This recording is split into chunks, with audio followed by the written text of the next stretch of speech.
नमस्कार दोस्तों, आप जहाँ भी हो, चाहे आप घर में हो, अपने ऑफिस में हो या फिर कहाँ से बस से हो या किसी भी ट्रैवलर से ट्रैवल कर रहे हो, तो दोस्तों मैं आपको आज कुछ थोड़ा समय निकाल लीजिएगा, मेरे इस वीडियो को देख लीजिए। थोड़ा समय निकाल के आपको ज़िंदगी में अपने जो संविधान है, उस जो B R Ambedkar ji, doctor B R Ambedkar ji, इन्होंने इतनी मेहनत से संविधान का गठन किया है। संविधान समिति में उनकी समिति जो थी, वो ड्राफ्टिंग कमेटी, वो बहुत इम्पोर्टेंट थी। तो दोस्तों उसकी कुछ जानकारी मैं आपको देना चाहूँगा उसके संबंधित। और आज हम तो दोस्तों आपको मैं विदित होगा आपको कि आज हम इस वर्ष हम 74वां गणतंत्र दिवस मना रहे हैं। 74वां गणतंत्र दिवस मनाया जा रहा है। आज मैं आपको रिपब्लिक डे के संबंधित महत्वपूर्ण जानकारी देना चाहता हूँ, वो आप प्लीज़ कृपया करके थोड़ा समय निकाल लीजिए और ये वीडियो ज़रूर पूरा देखिए दोस्तों। अपने दोस्तों को भी शेयर कर दीजिए। इसको व्यूज़ का कोई मतलब नहीं है मुझे, लेकिन ज़्यादा से ज़्यादा लोगों को जानकारी पहुंचनी चाहिए। आपकी इच्छा हो तो ये वीडियो कल हम डिलीट भी कर देंगे। व्यूज़ के लिए कुछ नहीं बना रहे दोस्तों, लेकिन जानकारी हर भारतीय को होना जरूरी है दोस्तों। तो चलिए शुरुआत करते हैं। तो दोस्तों 26 जनवरी सन 1950 को हमारे देश को संविधान लागू किया गया। उस उपलक्ष्य में भारत के प्रत्येक नागरिक हर 26 जनवरी को उत्साह के साथ, उमंग के साथ, आनंद के साथ मनाता है। हर भारतीय मनाता है, हर नागरिक गणतंत्र बड़े उत्साह के साथ मनाता है दोस्तों। तो दोस्तों जो 26 जनवरी का शासक था, 26 जनवरी के लिए, तो दोस्तों गणतंत्र दिन, गणतंत्र का अर्थ क्या होता है? गणतंत्र का अर्थ होता है दोस्तों जनता के लिए, जनता ने जनता के लिए शासन जो चुना है, उन्होंने खुद चुना है, उस प्रक्रिया को कहते हैं गणतंत्र दोस्तों। जो हमें ये अधिकार, हमें गणतंत्र का अधिकार हमें संविधान देता है दोस्तों। ये हमें खुद के शासक को चुनने का अधिकार हमें संविधान देता है दोस्तों। और आज का संविधान दिन है दोस्तों, और गणतंत्र दिन को मनाया जाता है आज दोस्तों। तो दोस्तों जो हमारा राष्ट्र 26 जनवरी 1950 को गणतंत्र देश के रूप में घोषित किया गया था। और भारत का सबसे बड़ा संविधान, मतलब विश्व का सबसे बड़ा संविधान भारत का संविधान है दोस्तों। और विश्व का सबसे बड़ा गणतंत्र देश, लोकतांत्रिक देश, डेमोक्रेटिक कंट्री इंडिया को घोषित किया जाता है दोस्तों, पहचाना जाता है दोस्तों। और ये दिन बिना भेदभाव के, किसी धर्मवाद के या किसी इसके मनाया जाता है दोस्तों। जैसे कि देखो, हम अलग अलग जातियों के भारत में नागरिक रहते हैं, अलग अलग धर्म के नागरिक रहते हैं, अलग अलग किसी भी चीज़ों से हमें वो चीज़ें अलग करती है। लेकिन भारत की एक विशेषता है दोस्तों, ये देश का अगर कुछ हो देश के लिए कुछ करना होता है तो सब एकजुट हो जाते हैं दोस्तों। और एकजुट होने के वजह से भारत को एकता, सभी धर्म है लेकिन एकता की वजह से भारत को पहचाना जाता है। जाति धर्म को अलग है, लेकिन इससे एक व्यापक तस्वीर यह भारत की है कि सभी एकजुट के गणतंत्र दिवस मनाया जाता है। हमारे देश के महान स्वतंत्र सेनानियों की वजह से हम आज स्वतंत्रता दिन, यानी स्वतंत्रता दिन हो या फिर गणतंत्र दिन हो, संविधान दिन मनाते हैं दोस्तों। उनकी असहनीय गिनती नहीं जा सकती, इतनी मेहनत है उनकी। उतनी मेहनत के वजह से, उनके मेहनत के बल पर, उनके संघर्ष, उनकी प्राण देने की हिम्मत, उनकी हिम्मत की वजह से, उनके बलिदान की वजह से आज हम फ्रीडम ऑफ स्पीच जैसे कानून हो या फिर संविधान जैसे बड़े बड़े संविधानों की वजह से, संविधान हो या फिर स्वतंत्रता जी रहे हैं। ये सबसे बड़ा महत्वपूर्ण सब्जेक्ट है दोस्तों। तो दोस्तों इसी वजह से उनको मैं नमन करता हूँ इस दिन पर। जो स्वतंत्र सेनानियों ने अपना बलिदान देकर हमें स्वतंत्रता दिलाई है उनको।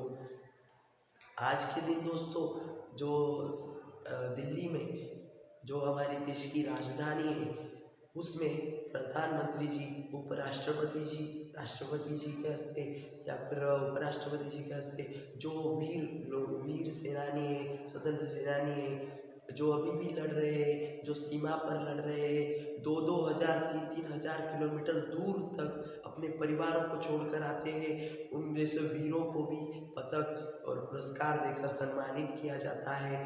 और इसी दिन दोस्तों अपनी जो आर्म्स फोर्सेस है, तीनों आर्म फोर्सेस, जल, स्थल और वायु, आर्मी, नेवी और एयरफोर्स दोस्तों, तो वो राष्ट्रपति जी के नेतृत्व में सलामी दी जाती है उनकी। दोस्तों तिरंगे को सलामी दी जाती है, परेड होती है, बहुत ही आकर्षक मौका होता है वो देखने का दोस्तों दिल्ली में। यही हमारे देश की खासियत है दोस्तों कि हमारी सेना, हमारा संविधान हमें इतना कुछ देता है लेकिन हमें उसका बाकी महत्व नहीं समझ आता है दोस्तों। आज पहले हमें बोलते थे लोग कि तुम्हें पढ़ना नहीं आता तो तुम मतलब अनपढ़ हो, लेकिन अभी लोग ऐसा पूछते हैं दोस्तों कि तुम्हें कानून नहीं पता है, तुम्हें संविधान के कलम नहीं पता है तो तुम अनपढ़ हो दोस्तों। क्योंकि जो संविधान के कानून जिसे नहीं जानता वो आज के समय में अनपढ़ इसलिए बताया जाता है दोस्तों कि उसे कानून नहीं पता, क्योंकि वो कुछ भी कर सकता है। तो कानूनी के दायरे में रहकर करना उसके लिए सबसे अच्छा होगा, उसके लिए सबसे बेहतर होगा दोस्तों। इसी वजह से दोस्तों कि जो अपना संविधान है,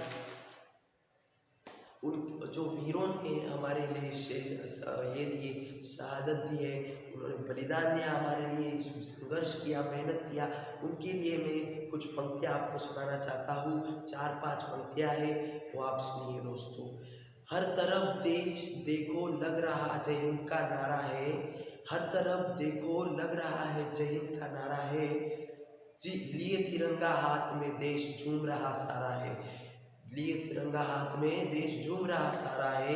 आओ कि आए हैं राष्ट्र पर्व गणतंत्र हमारा है, आओ कि आए हैं राष्ट्र पर्व गणतंत्र हमारा है, नमन माँ भारती तुझे, दिया राष्ट्र पर्व प्यारा है, दिया राष्ट्र पर्व प्यारा है। दोस्तों भारत का संविधान विश्व का सबसे बड़ा संविधान, लिखित संविधान है। हमारे संविधान को बनाने में 2 साल 11 महीने और 18 दिन का समय लगा था दोस्तों। और तब कहीं 448 कलम, 12 अनुच्छेद और 25 भागों में उसे विभाजित किया गया है दोस्तों। इतना समय 2 वर्ष 11 महीने और 18 दिन दोस्तों, ये समय कुछ कम नहीं है दोस्तों, ये समय मतलब बहुत, और इतने बड़े संविधान के लिए ये समय बहुत कम है दोस्तों। लेकिन दोस्तों इतनी साल की मेहनत और इतने दिनों की मेहनत हमें समझ में आनी चाहिए दोस्तों। हमारे लिए जो संविधान सभा है, वो संविधान सभा संगठित की गई थी, गठन किया गया था संविधान सभा को। वो संविधान सभा कब गठन किया गया था दोस्तों, वो मैं आपको बताता हूँ। 9 दिसंबर 1947 को इसी दिन को संविधान सभा की पहली बैठक ली गई थी दोस्तों। संविधान सभा में सबसे बहुत सी समितियां हैं, पर उनमें से 8 समितियां मुख्य थी।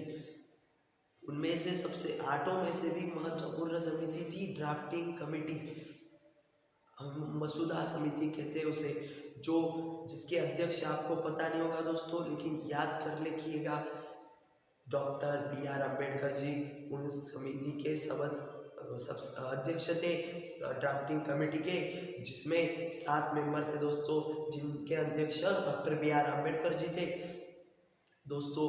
तो इस कमेटी का गठन, ड्राफ्टिंग कमेटी का गठन कब किया गया था? 29 अगस्त 1947 को हुआ था। इसमें 7 सदस्य थे, मैंने अभी बताया आपको।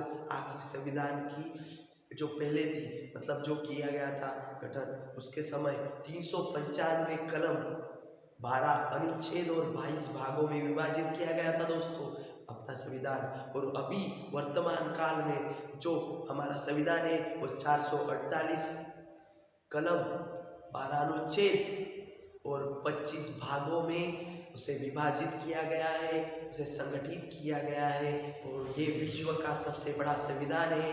हमें हमारे भारतीय होने का गर्व होना चाहिए दोस्तों।